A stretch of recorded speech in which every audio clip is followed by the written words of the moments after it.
All right, all right, all right. Hey, what's up? It's your girl Neek, and you're tuned in to Neek at Night. And the Karmelo coverage continues.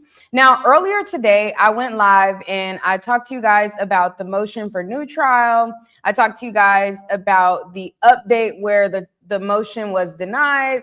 And I had a couple of people call in, and we were going through everything that happened in the trial. Now, I ended up getting off live because I needed to go eat some food. And now I am back. So people was like, Neek, when you coming back? Are you coming back? Are you going live again? Yes, I'm going live again.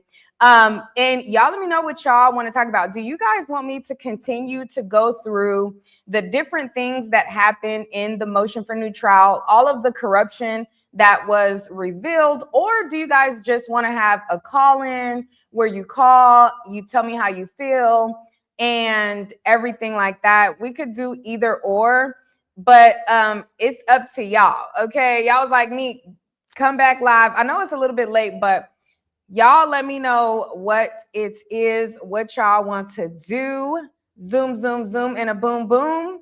Okay, let me know what y'all want to talk about. I can go right back and resume where I left off if you guys want, or I can chill. You know, we could chill or we could turn up. What y'all want? Like we could go through the motions or we could what? Like what y'all want? Y'all let me know. And hey, what's up? Salute, salute, salute. Y'all let me know what we doing. While y'all think real quick, let me get my notepad.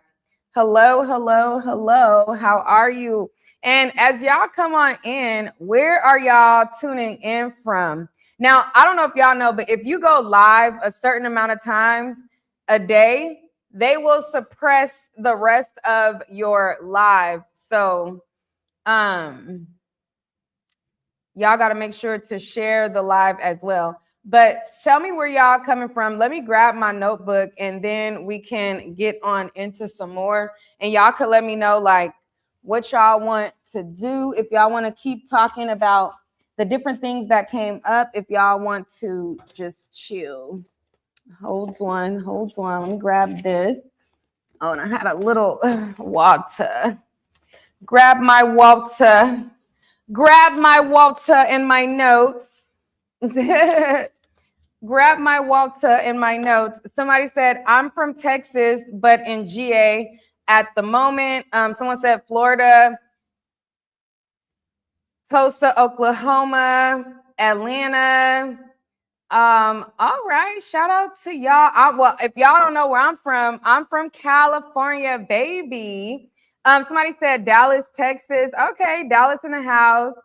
I'm still in Dallas right now. I had to move my flight. So I was scheduled to leave today, but I wanted to be able to go over things with y'all. And I wanted to be here when the motion came in on what the findings were. So my plan was, I was like, okay, well, let me go live for an hour and then hightail it to the airport, drop my rental car off, and get going. However, it didn't work out like that. I ended up, really want to get into it. And I was like, okay, it made me even more want to stay and just, stick it through. So I'm still here in Texas. Okay. Dominique Alexander is letting me use his office space and his equipment and everything. So I'm at the Next Generation Action Network office right now. So I'm here at the office, and this is where I am going live. Hopefully the sound is good. I switched where the mic is, but I got to remember to stop hitting this thing. But you said I'm liking this background. Well, girl, it's only while I'm in Texas because this belongs in the Dominique organization. But yeah, he was like, you can use the equipment. I got the lights. I got the sound. You could come do your streams here if you want. So that was really nice. And y'all know I'm going to take you up on your offer now. If it's a generous offer and it's these, I'm gonna come hang out. So shout out to him for that. I appreciate that. But how we start is up to y'all. Y'all ain't really said what y'all want to do. What you want to do? You want to be ballers, shot callers, ballers? Like y'all didn't say what y'all want to do yet. So thank you, Grape Tea. I was just watching the replay of your live from earlier. Austin? What about Austin? Oh, is that where you're from? Austin, Texas? Or are you saying what? You said talk about Karmelo. Yeah, the plan is to talk about Karmelo, but I'm saying, like, do you guys want me to continue to go through everything that happened during the motion, or now that it's denied, do you care? Do you not? You know what I mean? That type of thing. Oh, Austin, Texas. Okay, Austin, Texas in the house. Shout out, Austin, Texas in the house. You said start from today? What do you mean start from today? He said great quality. Yes, thank you. Thank you for the good quality. I appreciate it. What was I saying? Oh, you said I want to go through. Okay. So yeah, so I can continue to go through it if y'all want. So if you got, and it was so much to go over that it takes time. Now, somebody had made a comment and they were like, I don't got time for Neek and her side conversations and her getting off topic. Listen, that's just how it goes. Okay, that's just how I give it up. So I'm not gonna revisit the parts that I already covered because y'all like, girl, you being repetitive. You said this, that already, whatever. So I did a part 1. Go check it out. I did a part 2. Go check it out. Now, this is going to be part 3, okay? This is going to be part 3 of my coverage for the motion. So where I left off at is on August 20th, the first day when they were starting to do the motion, they had opening statements first. So I went over in my last video, his motion, his opening statement. Now I'm going to go over Bill Werski's opening statement, and then I'm going to go over the rest of the things that came through in the motion and everything that they uncovered. So to see all of the other, you gotta watch them in order. Now, y'all know, or maybe you don't, but I don't be Speedy Gonzalez when I talk. So if you want to speed me up so that you can get through part 1 and part 2 faster, when you go to part 1, you can speed up the playback speed, okay? The playback speed, you can make it go fast, you can make it go slow. If you want to speed me up and go faster, you can speed up the playback speed, etc. All right? So you said used to be stationed in Hawaii. Somebody said, why was it denied? I don't know why it was denied. I don't think he gave a reason. He just gave a denial, all right? So I don't know why, but he just gave a denial. Hey, Unforgettable, what's up?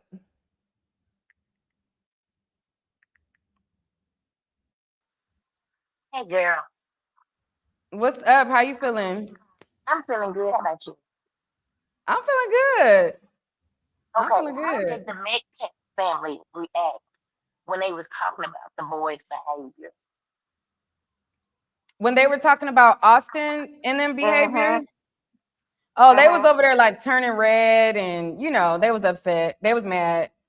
You could see like I looked over there and they physically, some of their faces were like the color red. So, Really? Okay. mm-hmm. And in the last video, I heard you say that you know that the appeal will go a little better.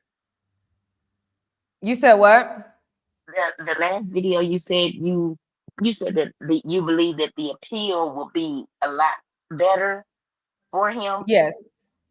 Can you Yes. elaborate on that a little bit more? Because so these are all peers, right? That work either in different counties or whatever. Like this judge has already worked with Bill Werski, the one that ruled on this motion. So it's like a small bubble of these judges.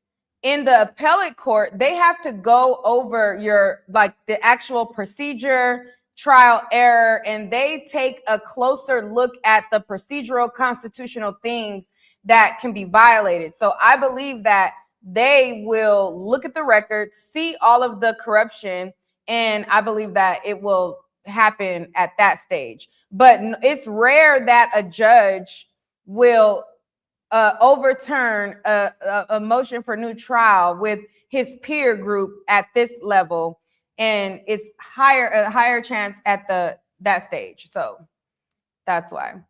Oh, I don't know what happened. She clicked off. But anyways, somebody said, "Hey, Nick, please don't quit. We as the people appreciate your hard work. This isn't the end of our road. We have to get the case out of certain counties." Yes, for sure. I agree. It definitely has to get out of certain counties. Somebody said, "We knew it was an uphill battle. We can't stop now." Exactly. We can't stop now. Lynn says appeals are more difficult to pass. No evidence to support a retrial. Well, Lynn Krecker Corfield, Miss Krecker Corfield, y'all said that it was no evidence for him to be recused. And he got it recused. So I'm not taking your word for it. I'm taking the record word for it. I'm taking all of the violations of his constitutional rights and believing in the fact that it will be overturned in the appeals process. All right. So, Mrs.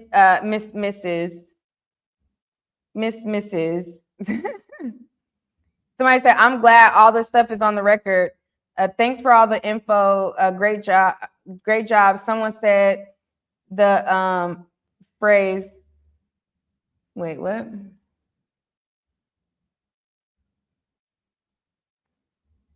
Wait, what? Oh, you said the lick the blood thing? Yeah, I heard that. It was from a video game too. Yeah.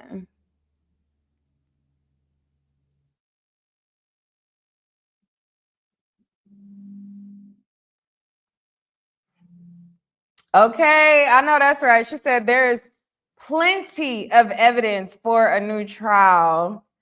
Absolutely. Absolutely. It is plenty of evidence. So anyway, so let's pick up where I left off. So I did opening statements for Russell Wilson. And then now we're gonna go to Bill Werski. So he said open court every single day, every single thing was granted by the trial lawyers. So when Bill Werski went to do his opening statements, his position was everything that they did was approved by the lawyers. Okay, so he's like, listen, when we made these closures to the court, when we cut off the overflow room, when we did all of these things that these new lawyers are complaining about, the original lawyers, they agreed to that. Like they were okay with that. And so it's like they agreed to that. And he said the reason why all of this happened is because they were looking out for Karmelo. So we put all of these strict rules in place because it will help Karmelo. It will benefit him. He was getting death threats. People were saying that they wanted to off him. And so we put these extreme measures in place so that he is safe and some racist doesn't come and try to off him. So then it says that all the things we agreed to, they're now trying to claim is wrong. The parties agreed that we would leave it open, but don't let anyone think we don't know what Waller is. They agreed to all of this. Open court noise is too cute by a hat or something, he said. He said, let's talk about the off the record shadow docket. Off the record is the way we do biz in Texas. Okay. So when he said that, he kind of like, he was really popping it. Okay. So he was like trying to pop it. Like, first of all, I'm not even about to play with nothing that he's talking about. Like, now that they got, and he kept calling them lawyers number two. He was like, now that lawyers number two want to come up in here, now lawyer number one, they agreed to this stuff. And they want to make it seem like we don't know what Waller is. Like, we know what Waller is. Then he said, now let's talk about the off the record agreement. That's just the way that we do biz here in Texas. And he like raised his voice up a little bit. And I was like, so y'all been corrupt. Not surprising, not shocking. Okay. How many people are railroaded by this? You know, not shocking. So, anyways, it says, this is the way we do biz in Texas. We kept the file in case it just didn't go up on Odyssey. So Odyssey is the program that they file things on the docket. They didn't want to file things on the docket and for people to find out, like people who work in the court, to look up the docket and be able to say, oh, this is going on or that's going on, and leak it to the public. So they said that in protection for Karmelo, they chose to not put stuff on the docket, and they chose to just keep the file in the judge's chamber.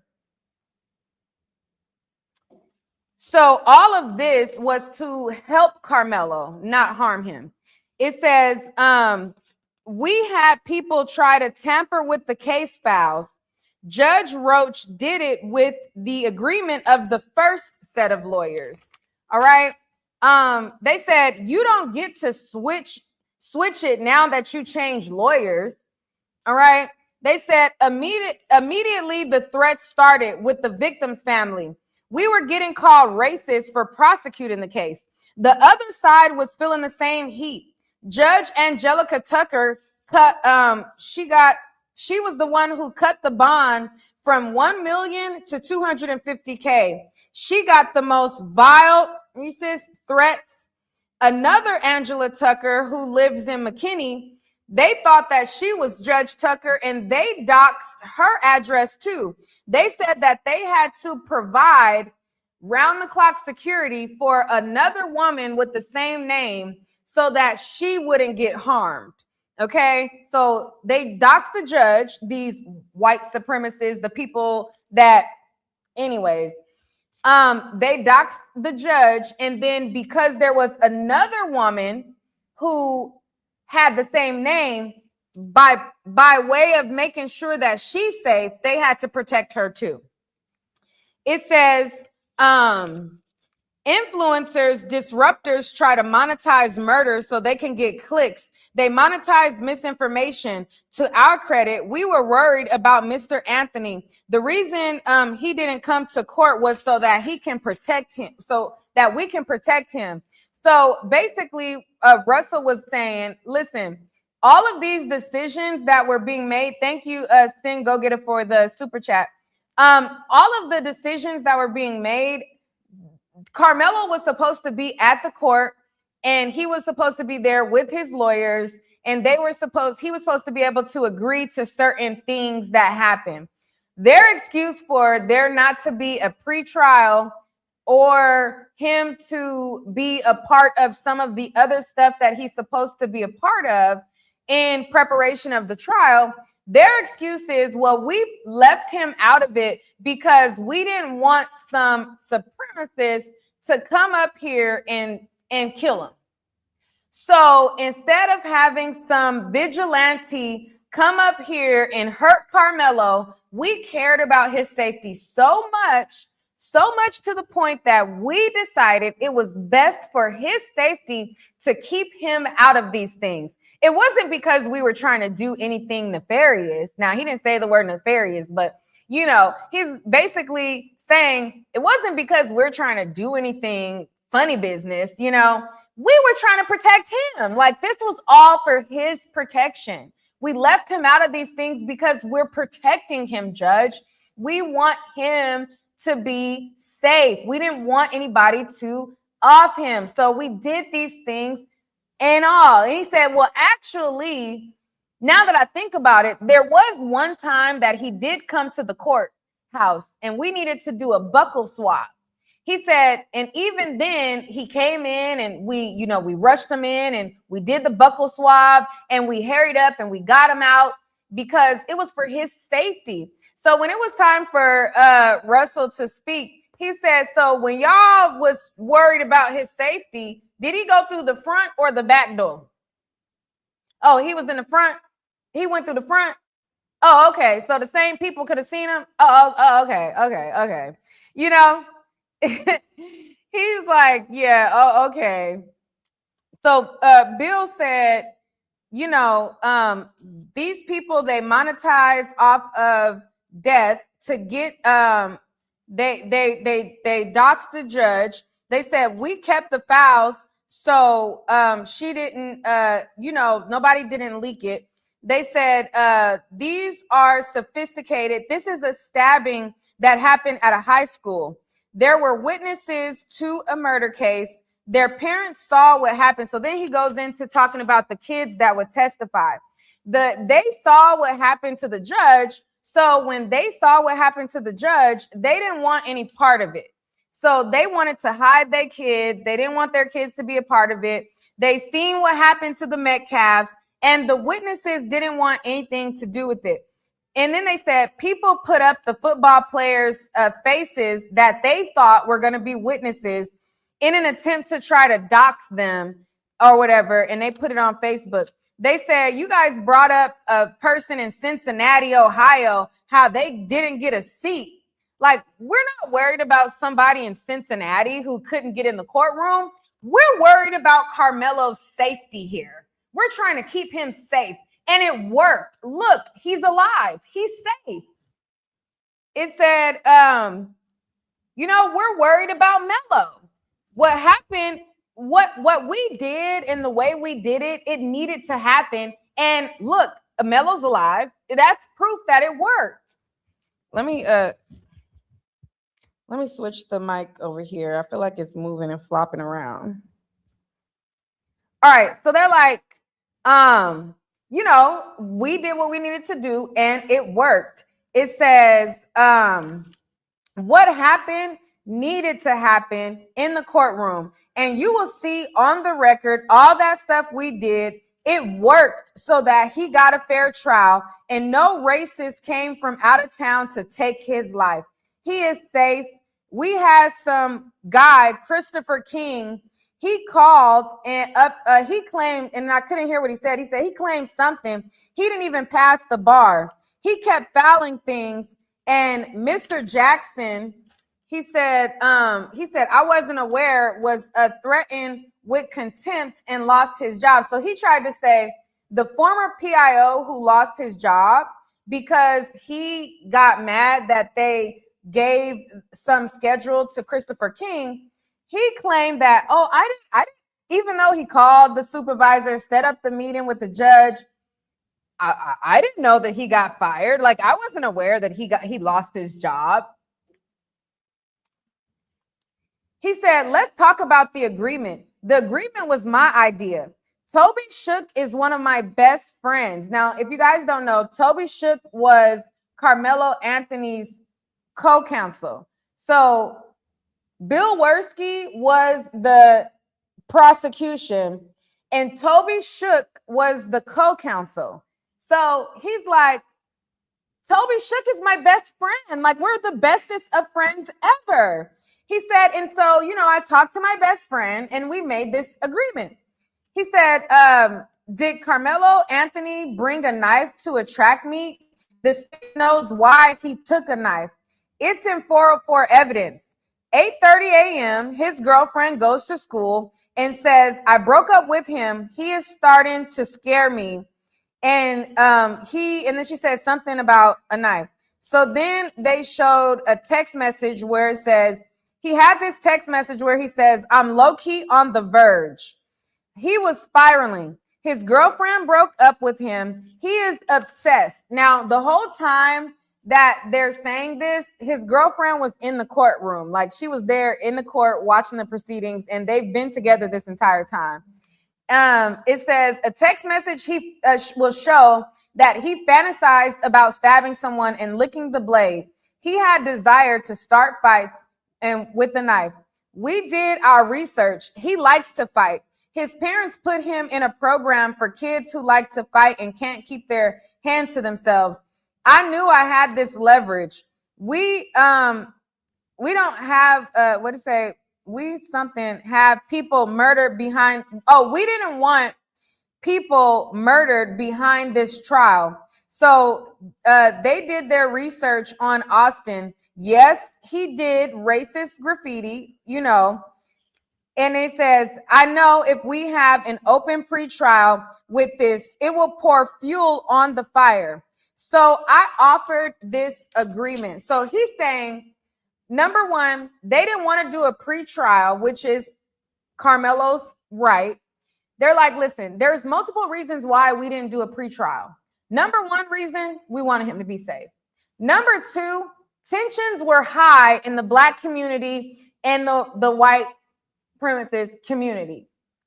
And if we did a pretrial before the trial and we told them that Austin was a racist and they showed about this racist graffiti and we told the other side about Karmelo, that could have got somebody killed because it would have poured gasoline on an already high temperature thing that was going on online. So because we cared about people's lives, okay, we didn't want anybody to die here. We didn't want to fan the flame. So no, we didn't give him a pre-trial. You know, we were trying to help keep people safe. This was about keeping the people safe. It says, so because of all of these things, we decided that we were going to do this agreement, and I'm the one who suggested it. It says,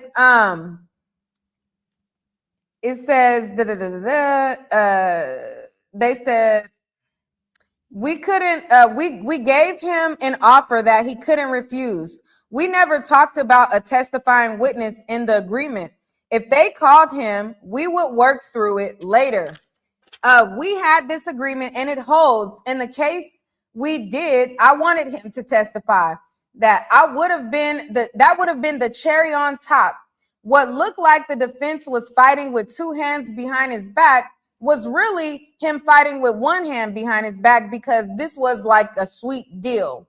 All right. So Derek Jackson testified. Go to my other my other video, because I really went into detail about Derek Jackson getting fired, everything that happened, and how he got fired off of this case for this. All right.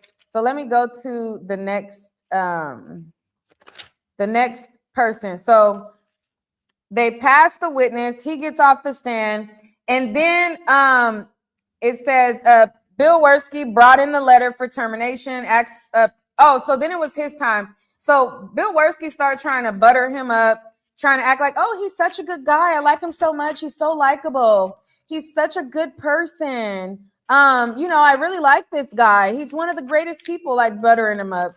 Let me go to the next person. So let me see. So Derek Jackson was the first witness. So then it went to Mike Howard. All right. So after we went to break, and then after lunch we came, and then Mike Howard came, and then they went and talked about this gentleman's agreement. So they went to Mike Howard, and it says, let me ask a respectful. Oh, the judge was telling people to be respectful and don't talk. Mike Howard hits the stand. He tells about his name, his background as a trial lawyer, how he started with the public defender's office, then he went into private practice, and then how he went to be like retained for this case. And then it says he was practicing law since 2004. He went to undergrad career at Legal Aid Northwest Texas. He primarily worked out of the Dallas Resource Center helping homeless. And then he decided that he didn't want to do civil law. And then he said that after that, he decided that he went to the public defender's office. He worked at the 195th Judicial Court. And then he ended his career with the public defender's office in 2009. Then he went to private practice. And since 2009, he's been 100% a criminal defense attorney.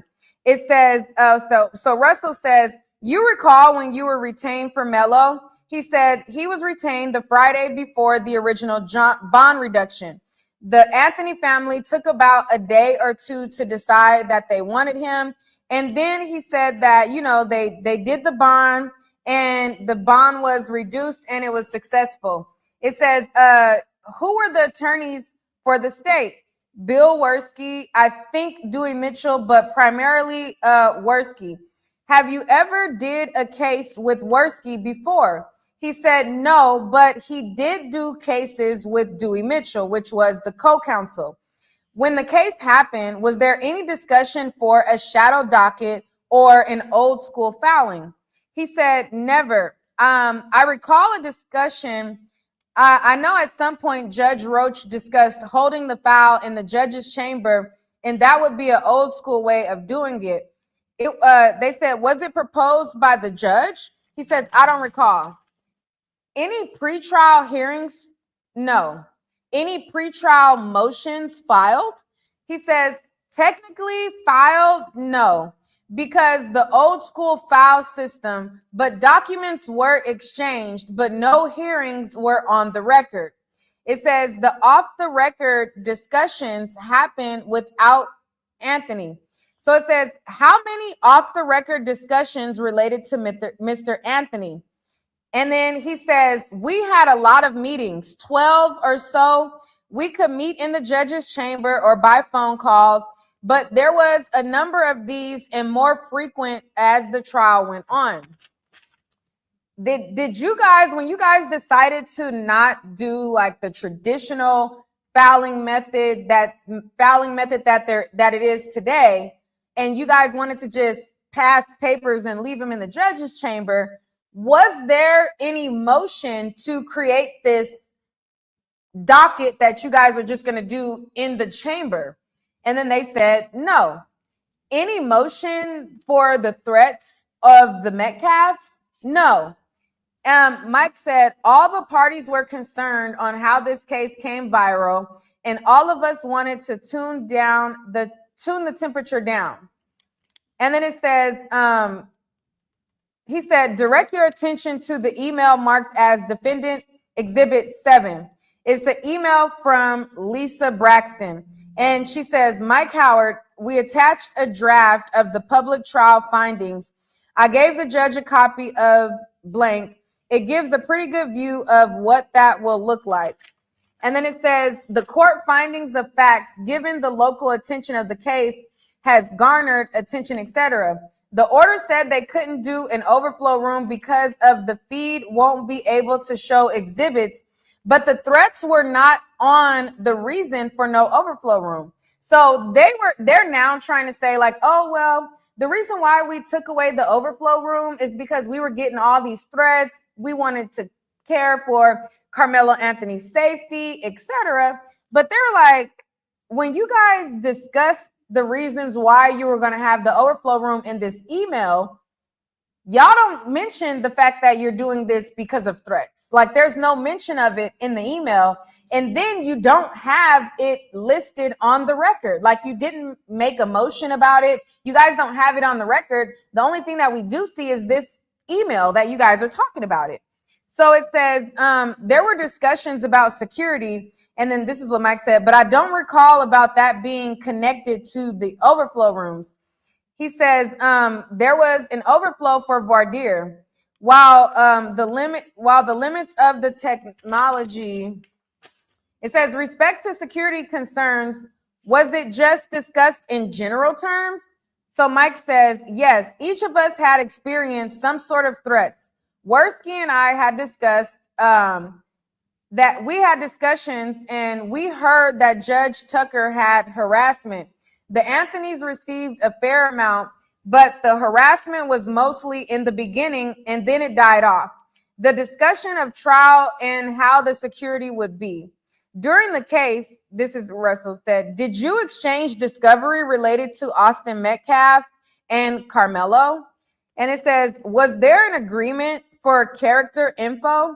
He says, yes. Later, Worski said, why don't we just try the case clean during one of our meetings with the judge to what's under the tent? He and Shook ignored it. Like, why would we do that? Then we got bad act discovery of bad acts. Okay, so he said that when he first got introduced to the idea of doing a agreement that was just solely to under the tent, they were like, we're not doing that. Like, we're not doing that. Like, why would we do that? Like, we're not doing that. So then he says, then after that, they received discovery. So then they saw that there was a couple of concerning bad act things as it pertains to Karmelo. And then they entertained it at that point. It says, we got discovery of bad acts on Karmelo's phone. Then we reopened that discussion and recreated a motion in limine. It says, we received info on Austin and Hunter. I wanted to know prior to opening if that would be admitted.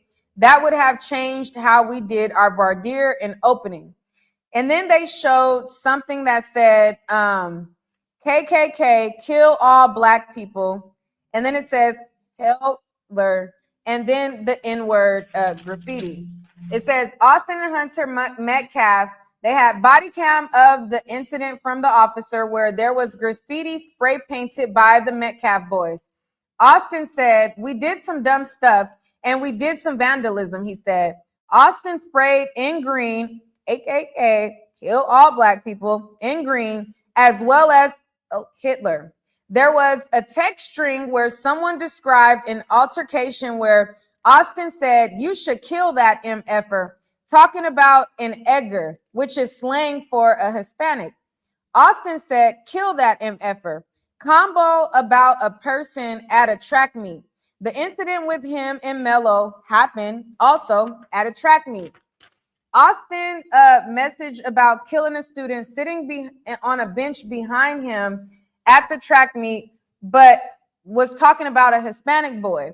And then they said, you know, it's kind of ironic that prior to this incident, a Hispanic boy sat on a bench similar to how Karmelo sat on the bench. And there was text messages between friends, and they were saying how they need to kill the Mexican boy that was on the bench. And so then he was pointing out how it's ironic that then you have Karmelo in the same type of behavior got played out to where Karmelo handled business in self-defense. All right. Now, the part where I'm saying, you know, he handled business in self-defense, that's my own commentary, but that's basically what he was getting the court to understand. He said, same as what happened with Melo. He says, this was a man at the track meet of color who they didn't like what he said, and Austin messaged to his friend, kill that MFer. Then it says on April 1st, the day before the track meet, remember they kept trying to say that, Karmelo wasn't even supposed to be at the school. That wasn't true. Karmelo was not suspended. He was not supposed to be at the track meet. He was supposed to be at the track meet. But the person who had got banned from a teacher's classroom was Hunter. The day before the track meet, Hunter had got banned from a teacher's classroom on April 1st. He kept kicking the door and he cursed out the teacher. And Hunter was the first person to approach Karmelo. Hunter and Austin acted in concert and he was right by his twin. Another message they had on their phone was about jumping kids at another track meet. They texted back and forth about jumping kids on a separate day. Somebody saying something they didn't like and offered violence, and someone recorded it. March 22nd, they got in trouble and were told that they were not going to the district meet. Austin left the track meet early. Coach Starr sent a message to all the throwers that they would not participate initially. They were not supposed to be there. They were told that they were not allowed to come. And then the coach said it was a pretend suspension, and he changed his mind and allowed them to come. Now, these people on the other side, all they do is project, because number one, Karmelo wasn't not supposed to be there. However, the people who weren't supposed to be there was Austin and Hunter. And then at the last minute, their coach decided to change his mind and allow them thugs to come terrorize more people. So it says, following the fight. So then they brought up his social media. So they went on to the Austin Metcalf social media, and they looked up what type of content he was following. Now, one fight channel or one fight, what is it? Like one fight page or one fight account. Okay, cool. Two fight accounts that you're following that just show nothing but fights. Okay, cool. Austin Metcalf, they went through every single person that he's following on social media. He followed more like around 300 fight-related accounts on social media. Okay, so 300 pages. His algorithm is just full of fight content because that's the majority. He's following 300 accounts that's related to fights on his socials. It says there was a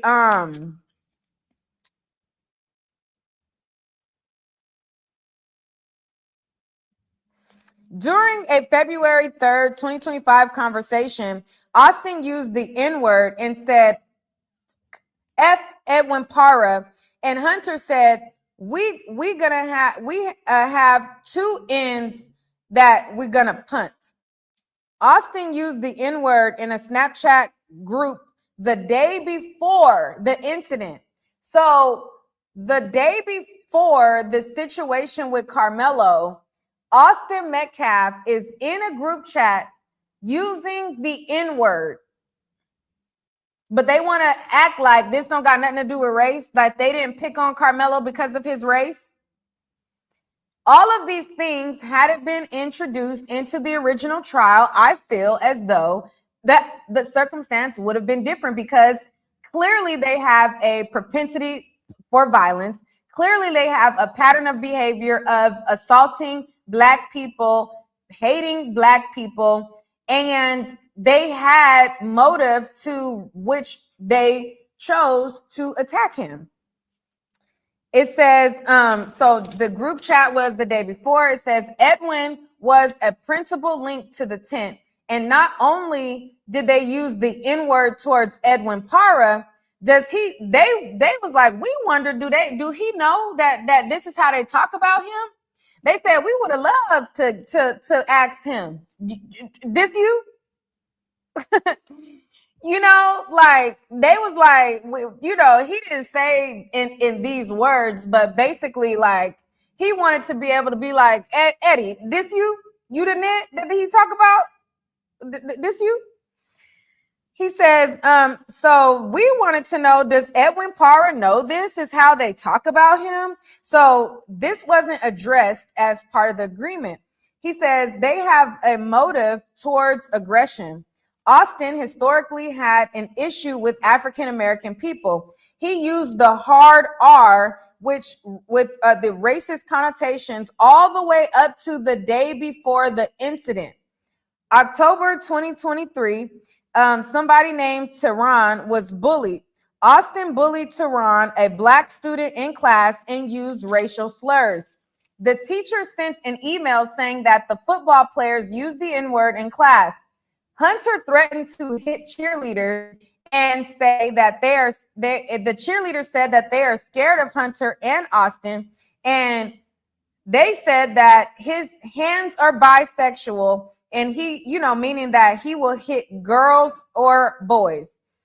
The parents were concerned, and the parents kept making complaints about the bullying, and nothing was done about it. So they are bullying kids, being total degenerates, demented little serpents, lurking at the schools with no accountability. They're terrorizing and bullying people. And the parents started to get concerned and started complaining about them. Nothing was done. So when nothing started to be done, what do? They amp up and they get more and more cocky. I wonder what Megan Metcalf, what her ties are to the school. I wonder what Jeff Metcalf's ties are to the school, because had this been anybody else with this much of a pattern of behavior, they would have been expelled or onto an alternative school.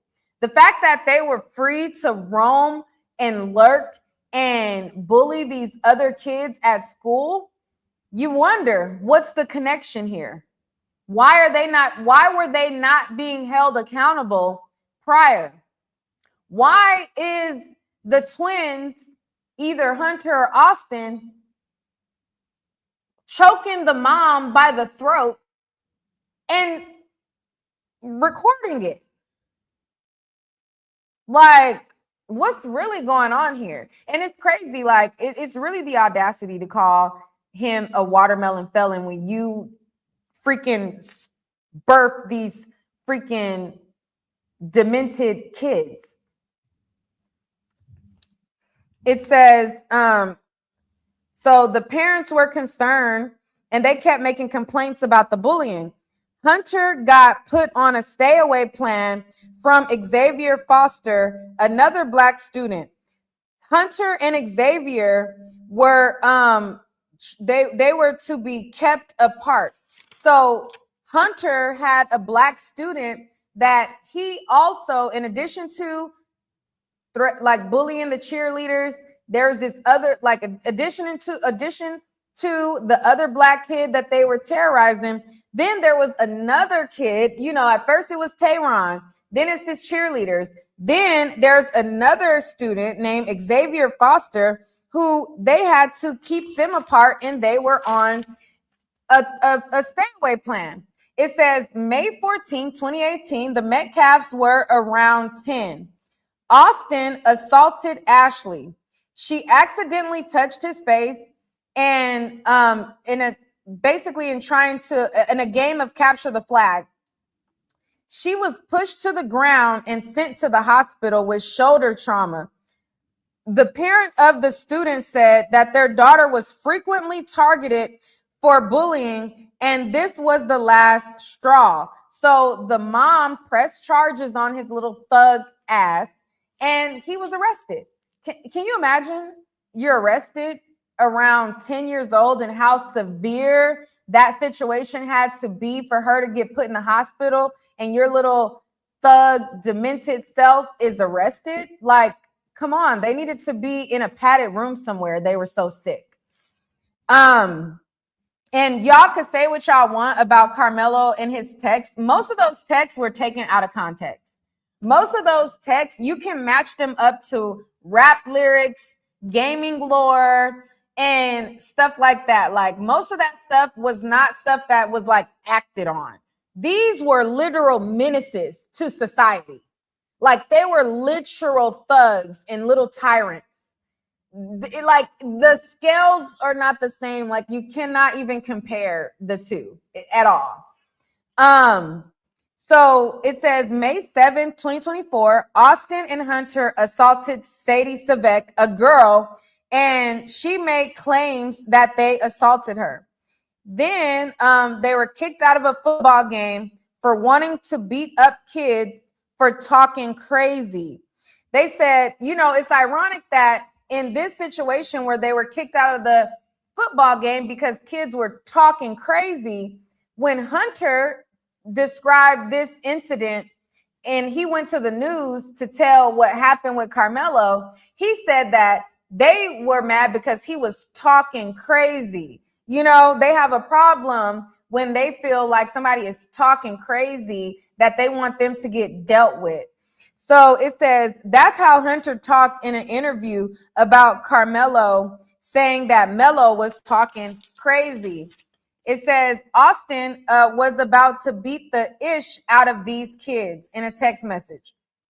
Report from a teacher says that Hunter lacks self-control and gains attention from misbehaving.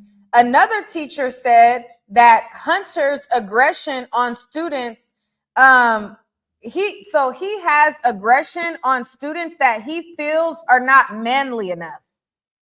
Now, we've seen time and time again when kids are picking on the kids who are not manly enough. Okay, now I don't know what his history shows, but I've seen plenty of cases when people focus on who's manly enough or not, and then you find out, never mind. But you are sitting there bullying and telling kids to toughen up. Sounds like a projection, and it sounds like the cases where never mind.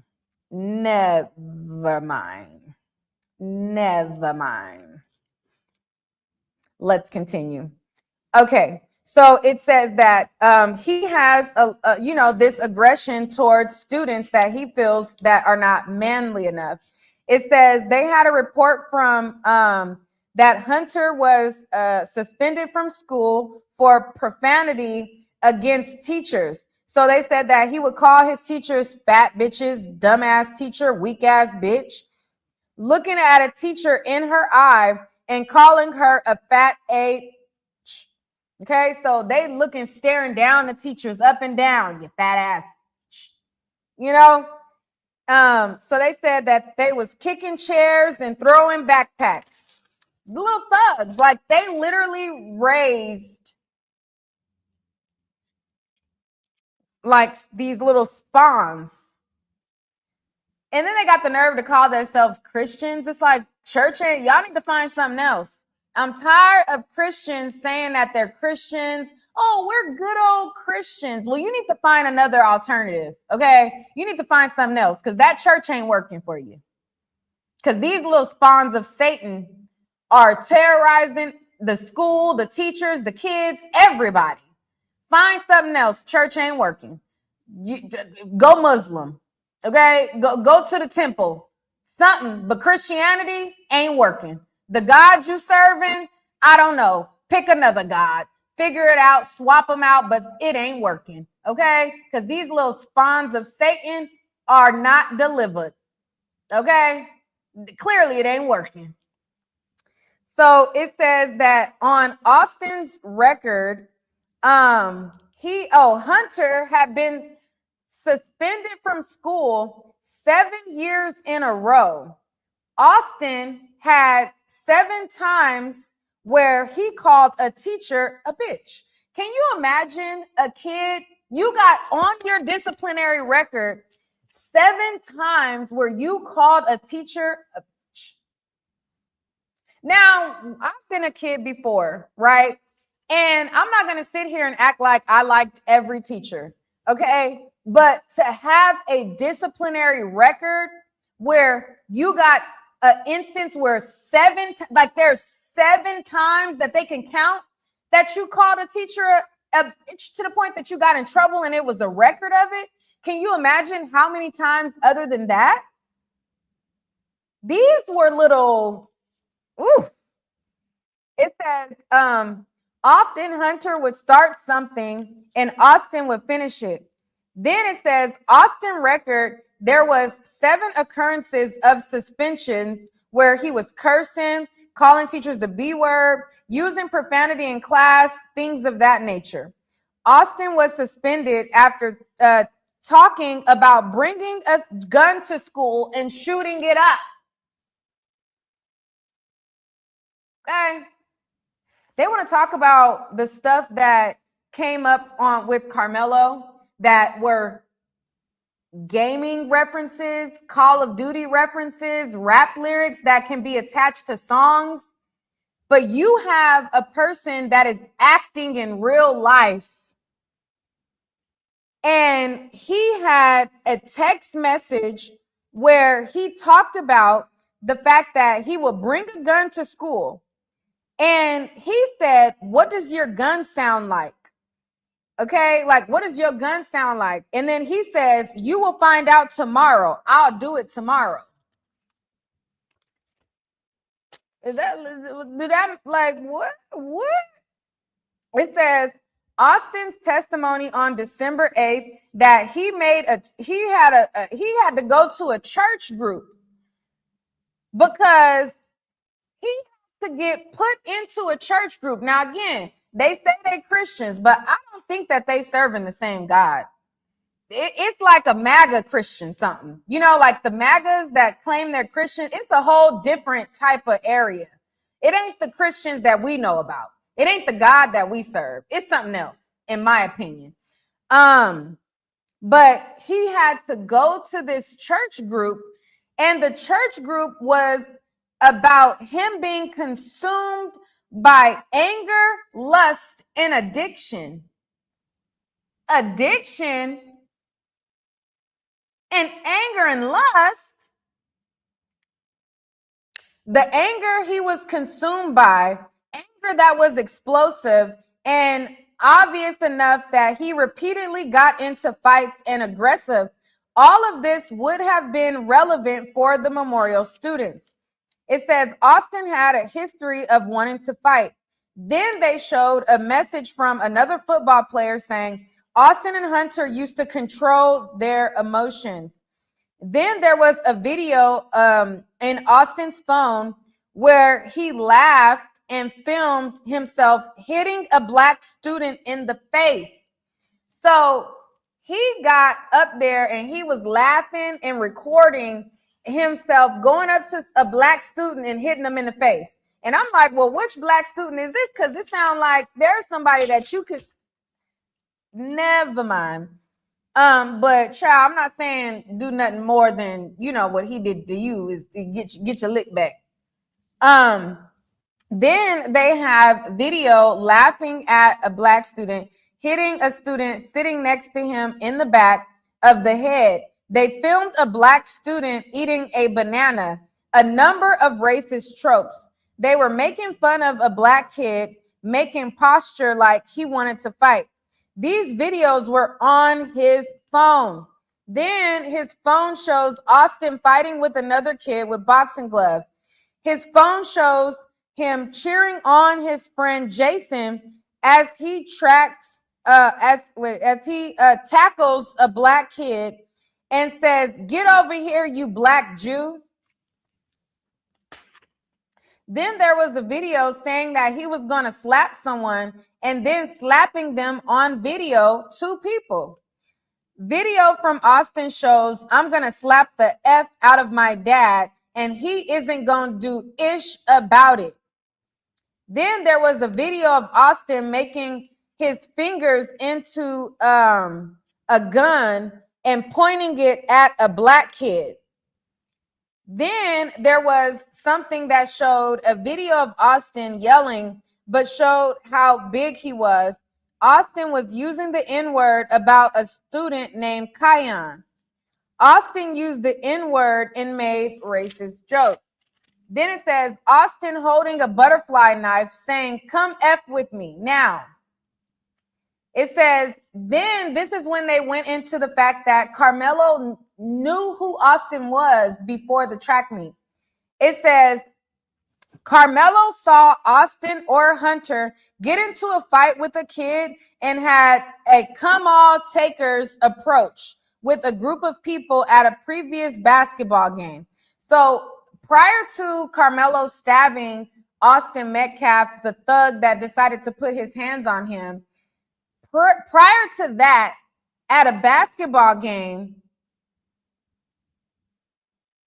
Karmelo saw them fighting a kid and saying, like, Come on, like like who won it type of thing. So he already knew that these were delinquents and menace to society. He already knew that they jumped people. Now, a lot of people are like, well, oh, they went to different schools. They were athletes. They were in proximity to each other. Just because you're not my friend and I don't speak to you doesn't mean I don't know that you're a literal menace to society. So Karmelo, prior to him stabbing him in the chest after he put his hands on him and defended himself, he already saw the fact that Austin and Hunter was beating up kids at a basketball game and was asking anybody else who wanted. And so they said that they felt like it was relevant for the case. They felt like this information was relevant. It says Melo saw this kid get into a fight and he was aggressive and he likes to start fights. So after that, we went on a break. And then they showed that there was 10 times where the prosecutor asked the witnesses, who was the aggressor? Do you think it was self-defense? These type of questions. And they said that the lawyers didn't do ish about it. On April 2nd, the morning of the offense, the defendant's girlfriend stalking of Valeria, they said, this is not what our investigation showed. Valeria wanted to testify that that's not what happened. Okay. They said on April 1st, the text with Valeria to Karmelo's phone, and his phone ended up dying. They said, and the messages from April 1st didn't send to her phone until the next day because his phone and his laptop were synced.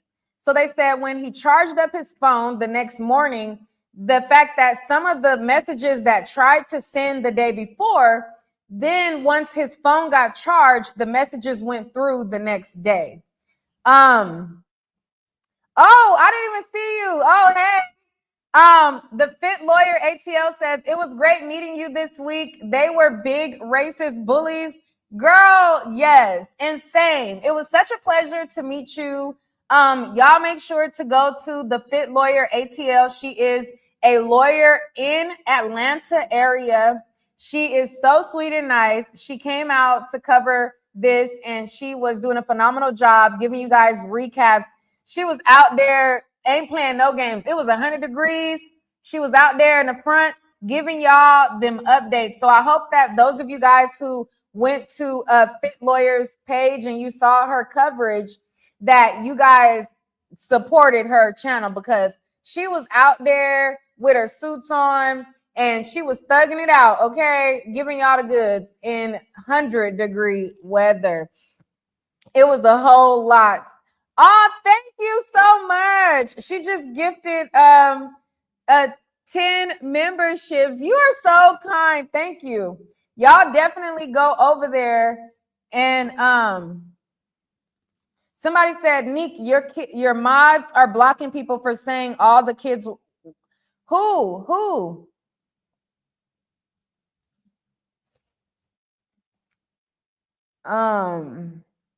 She said I was sweating like a slave. Right. Do you want to come up? Are you home? Are you still here? Are you still here? Or are you home? If you're home, I would love for you to come up. Moderators, I only want you guys to block people who are disrespectful. Okay? Not block people for having a difference of opinion. If they're disrespectful to the platform, if they're spamming the chat, those are type of things I say, you okay, block them. But just because they say like all kids are wrong, there's nothing wrong with that. Like, there's nothing wrong with that. Like, don't be blocking people for stuff like that.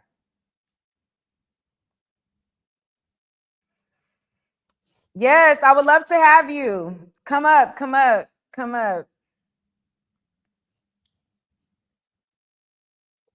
Yeah, the only time that I get mad and be like, block their ass is because some people, they'll say something and then they'll keep trying to spam the chat.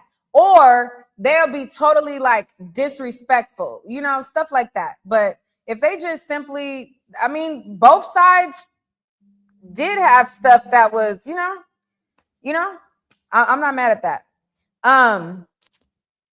But yeah, so shout out to Fit Lawyer ATL. She said that she'll come up. In the meantime, until she comes up, I'll continue to let y'all know what's going on. Also, whoever was blocked, send me their profile and I'll unblock it for you. But you have to send me the link to the profile that they use. All right. So shout out to y'all in the chat. All right. So then they said that Valeria, per what she's saying that it didn't happen like that. So she's like, oh, y'all saying that I said that he stalked me. I didn't say that. Okay. And I was ready to testify. So they said that Valeria, she said that she was ready to, no, text me the link. I'm not going to remember it. Like, you got to text it to me. Text it to me. Somebody said, I subscribe to Fit Lawyer ATL from Freezy, No Captivity. Miss Fit had great commentary and analysis. Yes, she is dope. And so is No Cap. No Captivity. Definitely support both of them. Okay. I say support both. All right. So they said Valeria was ready to testify. It said they said that his album notes where he has derogatory language where it says white people, black people, how to deal with weirdos with his girlfriend. So I guess they had like an exchange where they were like, oh, this is how you deal with white people. This is how you deal with black people. This is how you deal with weirdos or whatever. And him and his girlfriend were having this exchange or whatever. Then they showed a text message from November 17, 2021, where it says the defendant hit an individual named Rosen, where he had to stop fighting. So on June 22nd, 2022, he said he was jumped by every senior because he called Devin a bitch in a text thread. So on June 2022, Karmelo has been jumped before.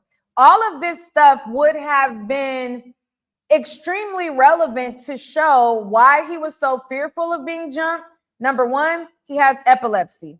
Number two, I done been jumped before. I don't want to get jumped again. Number three, I've seen these little thugs jumping people and I know how they get down. So when it comes to it, I'm going to protect myself. And that's what he did.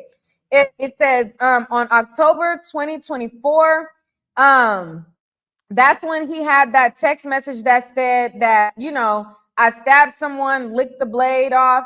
And that's something that he had a text exchange with Valeria. People are saying that it had something to do with like a video game or whatever. And then they showed that there was a photo of Karmelo where he was holding what looked like could have been a gun or an airsoft gun. All right. So then also Karmelo had text messages where it was discussions of selling mushrooms. Okay. They said he had text messages that showed discussions of selling mushrooms. Then the prosecutor gonna chime in talking about, oh, if I had one, I'd pop it right now or something. Like, he said something like that, but it's like, what? So then Russell says, why wasn't the agreement reduced to writing? So then he goes back to talking to Mike Howard. Like, all of this was while Mike Howard was on the stand. This was all getting in through Mike Howard. So it says, why wasn't the agreement reduced to writing? Mike Howard says, to the extent that my concern was the media coverage of this case. Early in the case, there was a leak of documents with the clerk. At the time of the agreement, Toby Shook was the co-counsel. After the bond hearing, I talked to the client and family about the need to bring on a second chair because they wanted to know, well, how did Toby Shook become your co-counsel? So it says, After the bond hearing, I talked to a client and family about the need to bring on a second chair. I recommended Toby Shook, and because he knew Worski very well and he worked with him and he knew his strategy, it was helpful. It says the idea of this agreement and how it had to happen. He says at no time up until the breakdown was a mention of them opening the door.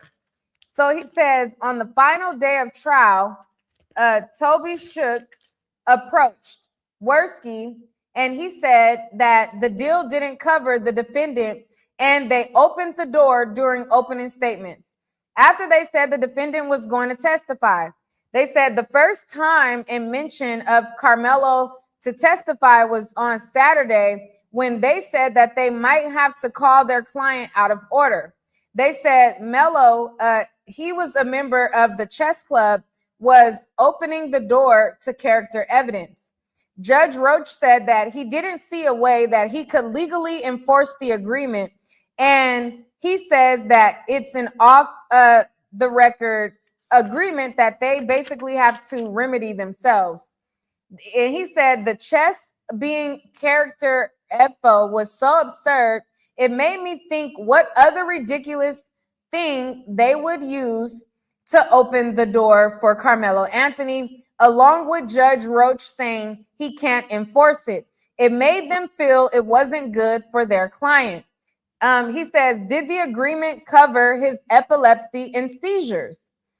He said, they mentioned a coach that was going to go into testimony about his epilepsy, and the state said that that would open the door. So they are saying like, oh, well,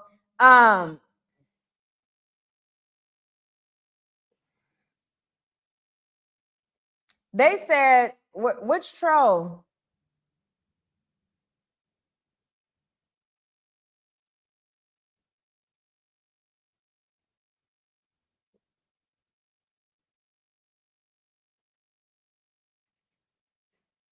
All right, so someone said that so he wanted to know if the agreement covered epilepsy because Carmelo suffers from epilepsy, seizures, and stuff. And so he said that, well, you know, when they went to go try to get a coach to testify to his epilepsy, the state said that that would open the door. He said what took 45 minutes for two experienced lawyers would take much more time for a 19-year-old to understand and fully grasp like his rights, and whether it was 30 minutes or 10 minutes, you know, they said if lawyers can't get on the same page, like how can a 19-year-old understand like the gravity of how important all of this information is, the opening the door, all of this stuff. So he decided not to testify.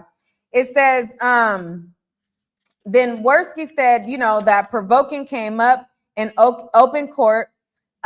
He says that, you know, he got harassed and he got death threats. And he said that Carmelo got death threats. This is now Bill Worski cross-examining Mike Howard.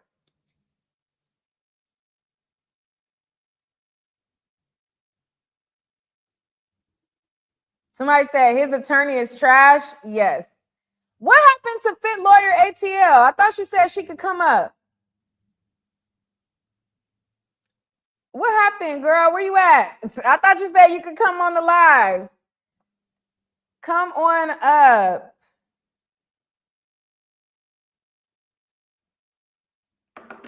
Girl, where you at? Hold on, I can't hear you if you're talking. Let me see if the audio. I can't hear you. Can you hear me now? Yes, I can hear you now. Okay. I know you said it just as I was coming up. I was like, I hear. Okay. Thank you for having me. So you were a lawyer and you were breaking down how you heard like the legal arguments, what was going to happen, what you know. What do you think as far as the motion? Like, did you think that it was going to get granted? Well, this is it. I knew that the issue was going to come down to whether or not the defense waived the issue, preserved the objection at trial or not, right? So if the judge felt like they didn't object and they waived all issues in the trial, then they didn't have a chance. But if the judge did find that they didn't waive that objection, right? Because Russell Wilson, remember, he broke the argument up. He said, "Judge, you're right. We waived it before the trial started." Because remember that paragraph on the jury instructions, the judge put on the record, does anybody have an issue with the gag order? Does anybody have an issue with the amended order? Are there any issues we need to address before the trial starts? And Mike Howard says, "No, Judge, there's no objections from the defense." So the state argued that that waiver right there said that they were fine with the restrictions on the public trial. And so since they didn't object, they can't now argue it in the motion for new trial. Well, the defense was saying, "Judge, they're right on that issue, but it was an overflow room opened and the order didn't speak to the overflow room." So on Thursday, when the overflow room is closed, now there's a new issue. We didn't waive our objection to that, and we're raising the issue now. The judge didn't speak to why he denied the motion, but the law says because he didn't speak to it, the appeals court is supposed to presume that he agreed with the state. So that would mean that he felt like the defense waived this objection, and so it was too late for them to raise it on appeal. And so because I just, you know what I'm saying? Like, I was hopeful. I knew that the defense definitely was right and that the state did not find the Waller findings on the record. Remember, Bill Worski even testified to that, right? He was like, it's not on there, but they agreed to it. Yeah, and he admitted that he didn't really even understand it and that he had to bring in another attorney to help them understand it, and still got it wrong. So they were right on that part. The defense was right. There were no Waller findings, and there was supposed to be. The problem was Mike Howard waived the objection, and that'll be something the appeals team can raise after the appeal in a habeas. They can raise the ineffective assistance of counsel then. But so I was hopeful because the defense really had a good argument, but I knew it came down to whether or not they preserved the objection at trial. Yeah, and it didn't happen. No, like nothing happened at trial, right? No defense happened at trial, and we learned about the gentleman's agreement, and that's why that went the way it went. It's really an uphill battle for him now. So now the appeals process starts. So now he gets to like a lot of people are like, oh, he has even more of a less chance at appeals. And yes, technically, like, it is hard for appeals, but I think that Russell Wilson did so well with putting everything on the record. I'm hopeful that the next stage is, down the line, it'll happen. Yeah, I'm hopeful. I'm a hopeful optimistic. So I'm always hopeful, especially when there's law on the side of his agreement, that, it works out. But this is also why, the state never filed a response to their motion, right? So we didn't find out what their arguments were to the beginning. And so you were just talking about the testimony that Bill was doing. And it was surprising to hear him say that he never said they opened the door.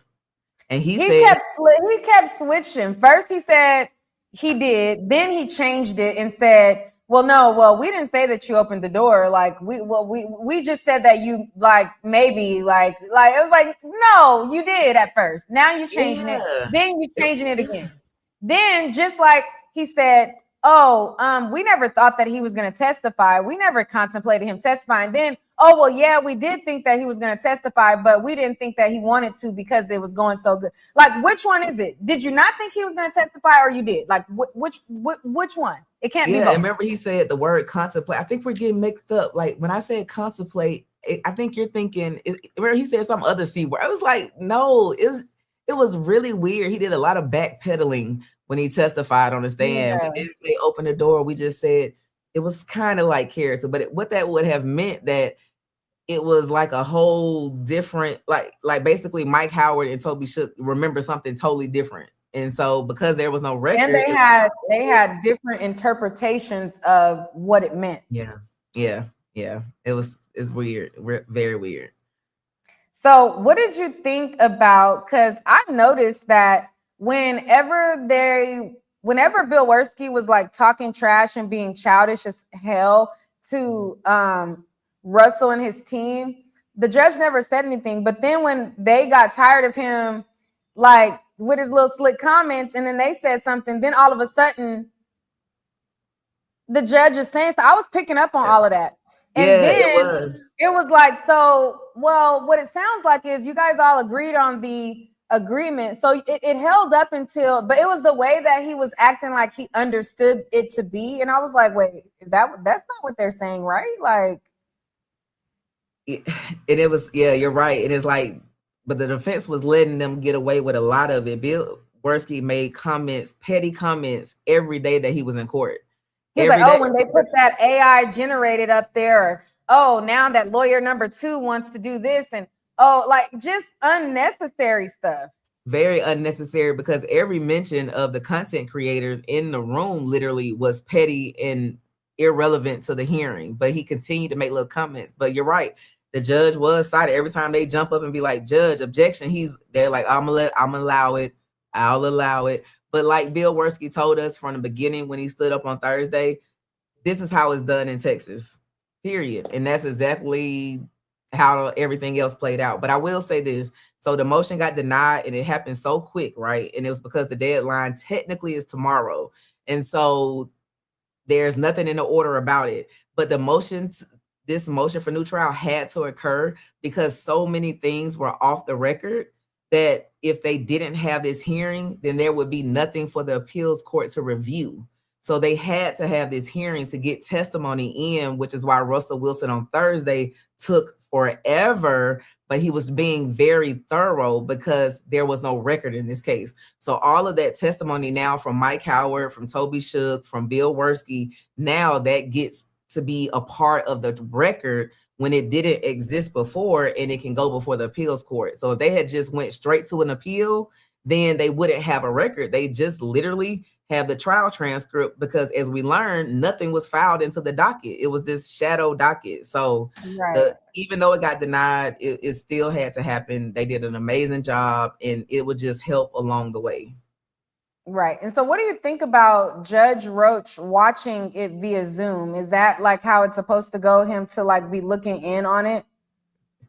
I didn't know that. So he watched all the hearings, even like the people in the overflow room, they said that whenever they would have technical difficulties and the Zoom would like glitch, then they saw it was like a separate screen that it would go to when they would like flip through the screens, and Judge Roach was watching the Oh, wow. That's interesting. Well, no, I mean, people were asking me if he was in the courtroom. So he could have attended the hearing. So that's not unusual. So since there was a Zoom option, then he didn't have to come, because it would have just been more of a spectacle if he had been there. So not unusual. I'm surprised. Not unusual. They didn't have time. We literally had Thursday and Friday. If you saw how things were going, we needed everything that we got in, so we didn't have time. I think if they had time, they definitely would have, because it would have helped put more information on the docket and the record about all of this secret stuff, right? But they didn't have time because Russell Wilson was supposed to call 4 people from the public that couldn't get into the trial, but he had to scratch people because they had to be done. He said that they were able to stipulate the testimony and submit it. But also, I noticed as it pertains to time, is they were running down the clock on the stand. There was a threat with the Texas 7. There was a threat with this. There was a threat on this case in 1994. There was a threat on a case in 1888. There was a threat in a case from the 1900s. It was like, and I wrote, like, as they were going, I was like, what does this have to do with the overflow room? Nothing. They were literally just running up the clock, like running out the clock. At the same time, acting like he was tired and ready to go. Did you catch that? Because he was like, oh, it's 4:30. I don't know. I'm so tired. It's tired. And he said, well, you the one decided to make yourself be a witness. Thank you. And kept dragging it out because the point of it was there were no Waller findings. So he could have just said that in the first question, but because all of that extra stuff didn't matter. But it was just part of the games. I actually put in my notes, I just call him the puppet master. That's what Karmelo ended up feeling like he was, like he ran the courtroom. He was just a puppet master. He made the defense show all of their testimony so he could approve it, so it could be under the deal. He wanted to see Karmelo's testimony before he could testify. Like he just, like Karmelo said, Bill ran the courtroom. My interpretation is Bill is the big freaking bully, and he got the similar behaviors as them boys. Like all he did, he was trying to bully Mike Howard on the stand. You trust me, and he kept using the trust, like, oh, judge, like I trust that you want to hear my commentary, like just so cocky, performative.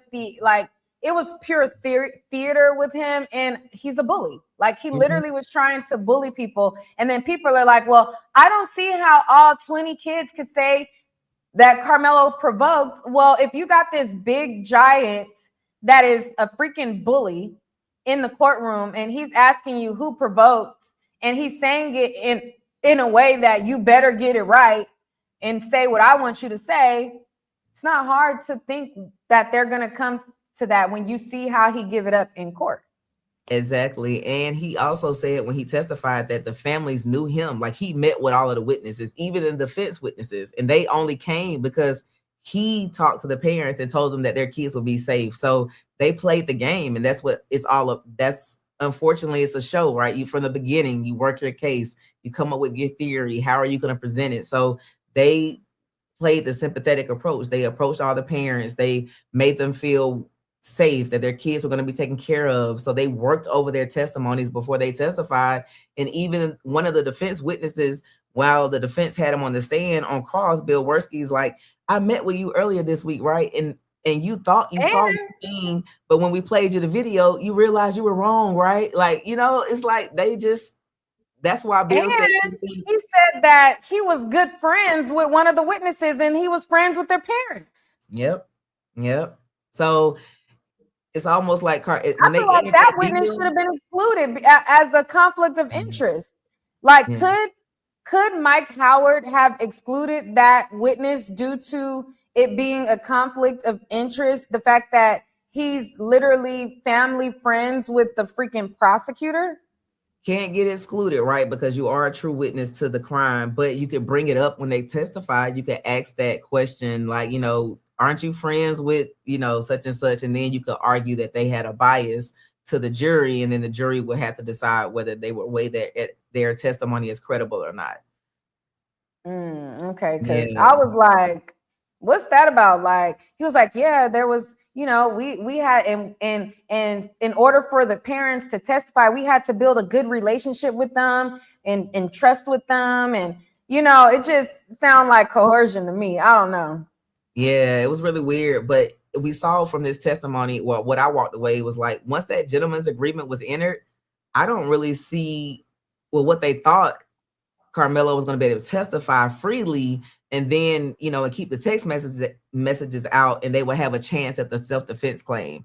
But if they hadn't have entered their agreement and all of this stuff came in, what people need to realize is that while they presented in court at this hearing 47 different acts from Austin and Hunter, 47 of those acts wouldn't have been able to be admitted at trial because Austin was a victim. So there are different rules that apply to what you can bring in as evidence against the victim versus what you can bring in against the defendant. So while more of Karmelo's negative text messages and things would have had to come in, so then he would have had to explain all of that stuff away. So then you have to consider, right, if you're a jury member and you hear all of these, I want to shoot up the school and I want to bring a knife to the state fair. Is there a metal detector there?